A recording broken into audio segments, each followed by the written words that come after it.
what you have.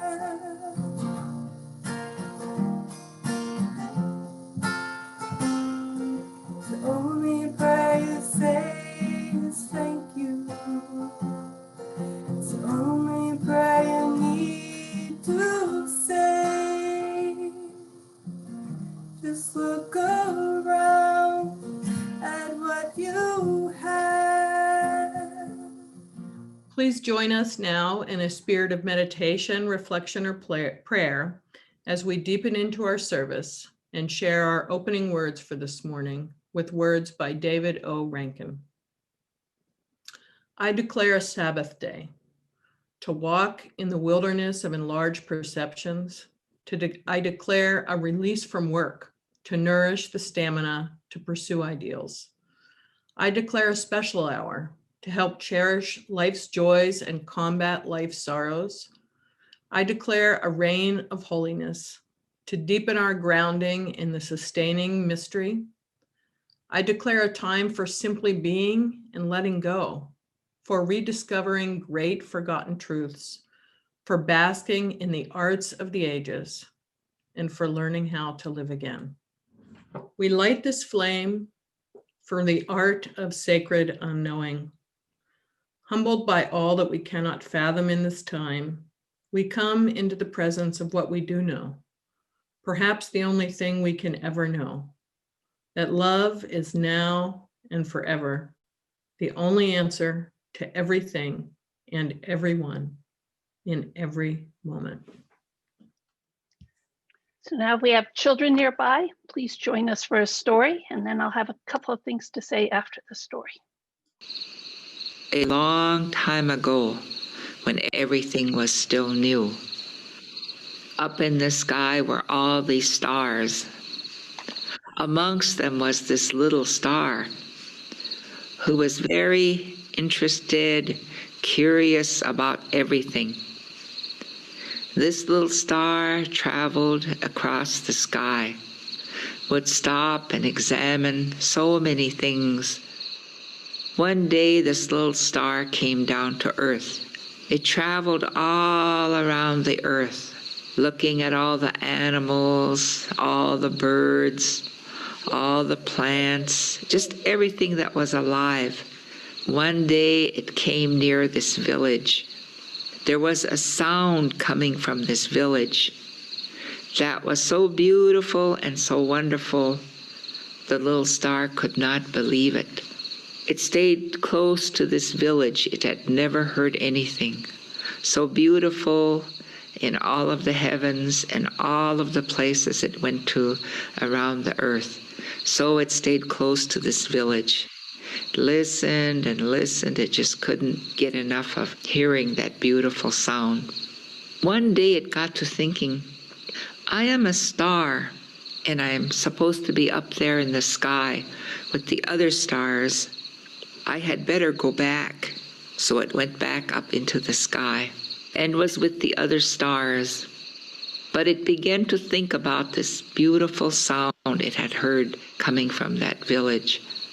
And it thought, I would like to go back and hear it some more. Then it began to get very lonesome. It began to feel very sad. So when the stars were talking about different things, the little star asked them if it could go back and live near that village so it could hear that beautiful sound. The star said, no, you are a star and you belong up here in the sky. So it didn't say anything. It tried to be involved in all the things that stars do, shining up in the sky, moving here and there. But it got so lonely. It went back to the stars again and said, I am so lonesome and I feel so bad. I want to go and stay near that village forever to hear that sound. The stars said, you cannot do that because those are people. They have things that they have to do in order to stay alive. They have work to do. They have to gather food. They have to build their houses. They have to look after their children. They have to make their clothes. And they have to live. And if you are close by there shining around, they will all be looking at you. You will disturb their lives, and they will not get along very good. So you can't do that.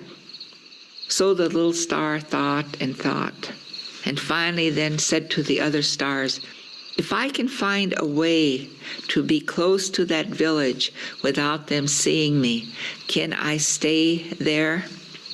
And they said, yes, if you can find a way to stay there without disturbing the people, then you can go. So it went close to that village, and it looked around, and it saw this tree, a cottonwood tree growing close to the village. And the star said, I will stay inside that tree where I can hear that beautiful sound that comes from that village. And that sound was the sound of the people, the women, the men, the children, laughing and saying all these good words to each other. And the star still is in that cottonwood tree, hoping to hear those beautiful sounds.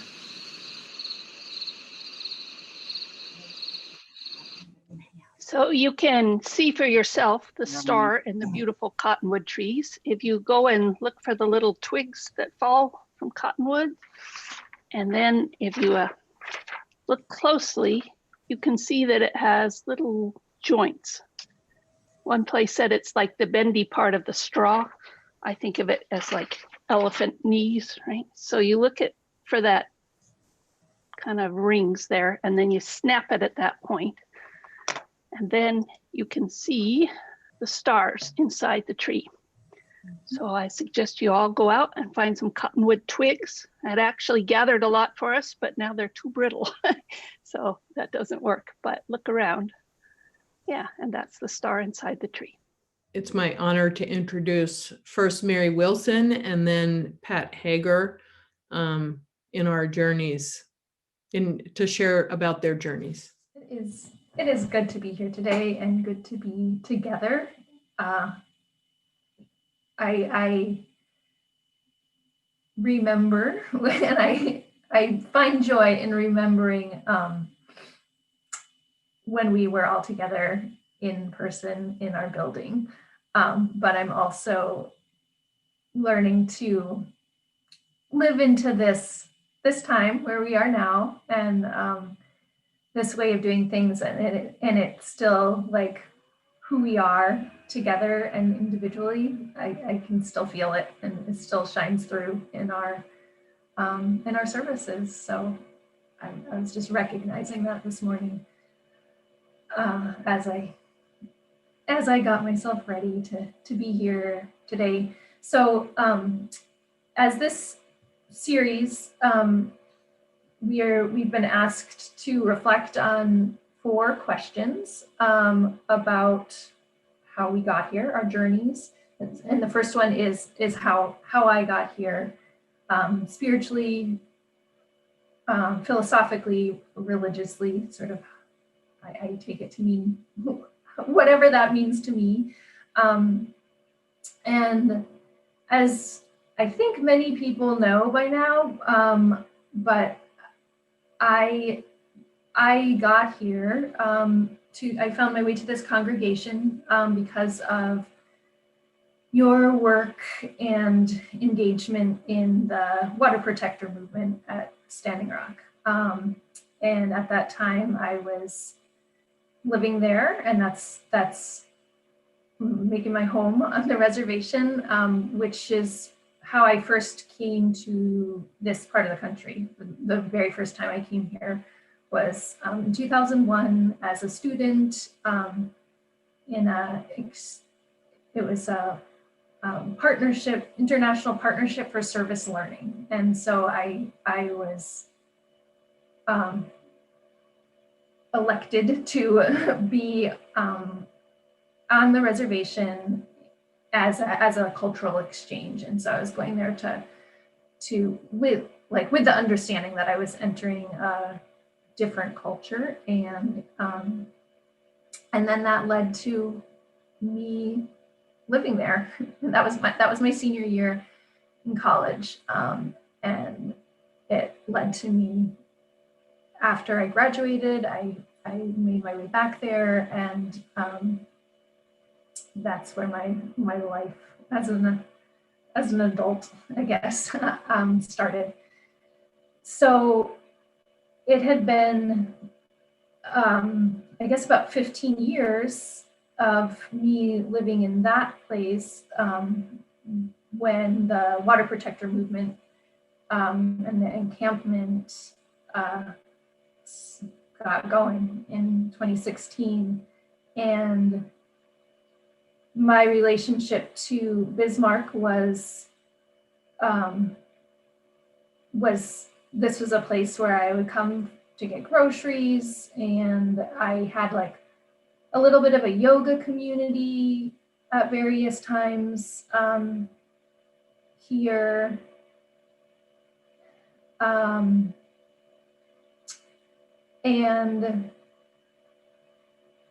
I guess that's mostly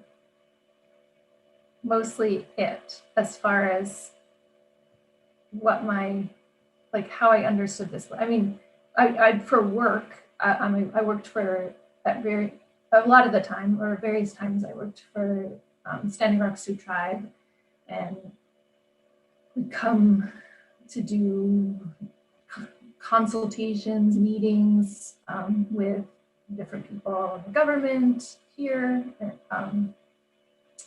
state government, federal agencies. I love the library. Like, I don't know. So there were like lots of things about Bismarck that I liked. But I had a really different than I do now relationship to this place as far as sort of the people living here. And anyhow, when the water protector movement started, I would go to camp for the Ocheti Shakwan camp at various times, and I did, like, I think right off, almost not the first time, but soon after the first time that I was in camp that summer, I kept running into Karen Van Fossen, and then in October, I got a message from a friend who is a rabbinical student. She was reaching out. She had done the same program that I had, as far as like a service learning program at Standing Rock as a student. We weren't at the same time. She came after I did. But that's how I knew her, and she had interned in the Tribal Historic Preservation Office where I had interned initially, and then I ended up marrying Tim, who was the preservation officer, the director of that office when she interned. So we had a connection, and she reached out to me. I hadn't heard from her in a while, and she was now a student training to be a rabbi, which is a 6-year process. I was surprised to learn, or impressed to learn. And she was asking who she could be connected to, and as in preparation for this, I looked through some emails and found a message from her, and she said, and I responded, and I was like, oh, I'd like you to put you in contact with my minister, because I know, or not my minister, but this person that I know, because I know that you're both, engaged in trying to engage your faith-based communities in social justice work. And then when she came, that was the first time that I came into the fellowship, and to a teach-in. And then later I moved to Bismarck, and and I came back because I was looking for a faith community or a sense of community here, and seeing that sign, the Stand with Standing Rock sign on the building, was absolutely like a signal to me that this was a place that was the right place for me to be in. So that's a really not concise way of saying that was my initial entry into this place. As far as where I am now, I'm on your board of trustees, and that's the role that I'm playing in the community right now. Personally, I'm committed to finding wholeness, and I recognize that to be like wholeness and well-being, and I recognize that to be physical, mental, spiritual, and emotional well-being, and all of those things. And I see that my involvement in this community is a way to live into that, to foster that.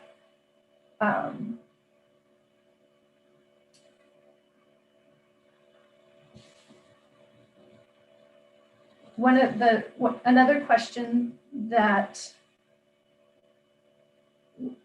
we're asked to reflect on is where we find affinity or challenge in our 7 principles. And I've kind of been thinking about this 2 ways. I guess initially I remember that I kept looking at the principles and being like, oh, okay, yeah, these are good. I'm comfortable with them. Like, there's nothing that I find objectionable, I guess, was my initial response. And then as I've sort of deepened into looking at them, I do find that they just lead to a lot more development and sort of challenge personally. And I recently, this week, I've been really thinking about, there's also an 8th principle, and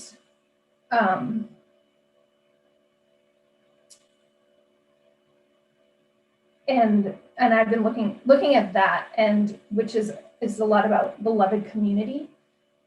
And so a lot of my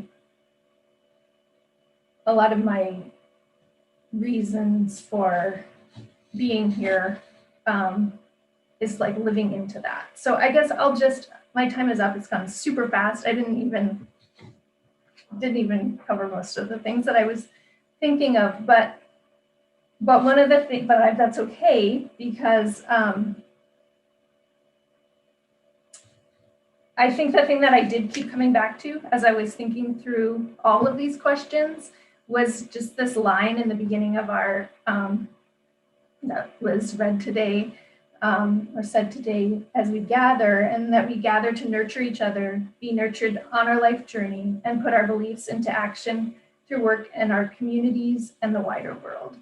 And that is really like a touchstone that I keep coming back to, and certainly resonates deeply. Thank you so much, Mary. It's really wonderful to hear these stories about journeys. Now I'd like to invite Pat Hager to share her journey with us. Well, good morning, everyone, and thank you to Reverend Soli for asking me to share my beliefs and thoughts. I actually jotted down some notes as I was thinking about this, and so I will read to you my thoughts. As a little child, it made perfect sense to me that there were things out there I didn't understand, but they were there all the same. I had a tiny transistor radio that had belonged to my older brother, and I thought it was nothing short of a miracle that I could push the little button and music would come out. I couldn't hear that music until I pushed the button, but it was there just for tuning in. Not understanding electronics or radio waves or even much about science at that age, I did understand that energy, music, and probably many other forces were always there. I just couldn't perceive them because I didn't have the tiny button to push or the transistor radio to receive them. Which brings me to the present, the mystery of life, the energy and forces that are out there if only I can receive them. I think there are the lucky few who are always in tune and actually can perceive many of the things I miss. For me, it's more hit and miss. If I'm too busy or sad or upset, I don't tune in well. Here's what I do perceive on a fairly consistent basis. When I'm in the woods and out in nature, I feel a force, a pulsing, life, if you want to call it. I feel a connection, an expansion, a gathering in of this force, and an answering, much like breathing. I feel a flow as well, much like a river. I feel this especially when writing music. I've learned to write down the words, no judgment, just write them down. Later, a melody comes to fit the music. It's so hard to put these sensations into words. I've never done that before. I've also learned to sense death, not always, but enough to know when death is coming. I have many times looked at someone and felt in the pit of my stomach that death will be coming to them. The best way to describe the sensation is a lightning bolt, which feels like a punch. I have never enlightened the person that I feel this way, but I've learned to accept it and not be surprised when death happens. And I have felt what some would term evil. I recall counseling a man in my work as an employment counselor. When he walked in my office, it was as if a powerful stench came with him, even though he was perfectly clean and even pleasant in demeanor. My reaction to him was purely physical. I was repulsed and couldn't wait for him to leave my office. After he left, I momentarily felt guilty for not giving him the normal time and attention I gave counselees. 2 days later, I read of his arrest in the newspaper for beating, kidnapping, and keeping his girlfriend locked in the closet of his apartment. She was in that closet when he was in my office. So do I have faith? I do, a faith in a power beyond ourselves. Perhaps others perceive this power in the form of a gray-haired white man on a throne in heaven. I'm not sure about that since I barely understand my own perceptions. It is interesting to me that there are many commonalities in people's faiths.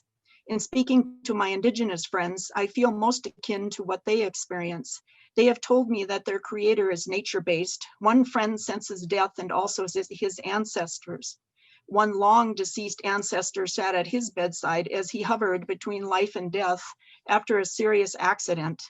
The ancestor reassured him it wasn't his time yet.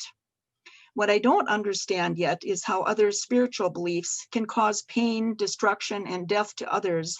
That doesn't jive with my strong feelings of the life force, like a river that is all around us. The force to me feels good and like nothing to fear, even when it tells me of death.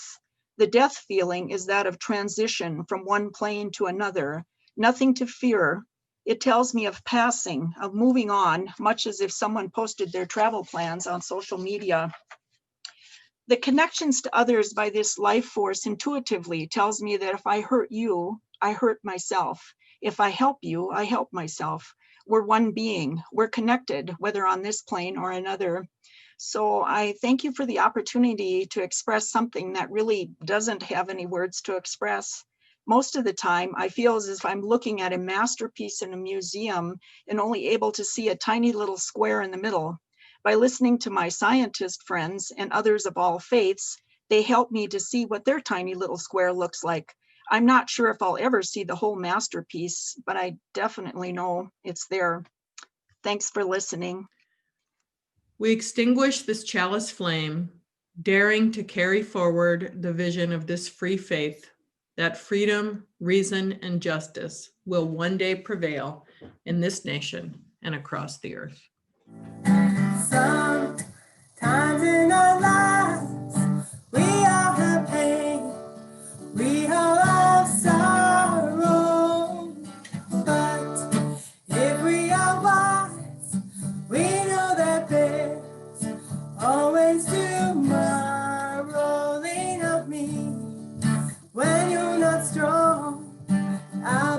a friend. I'll help you carry on. So it won't be long till I'm gonna need somebody to lean on. Please swallow your pride. If I have things you need to borrow, no one can fill those of your needs that you want.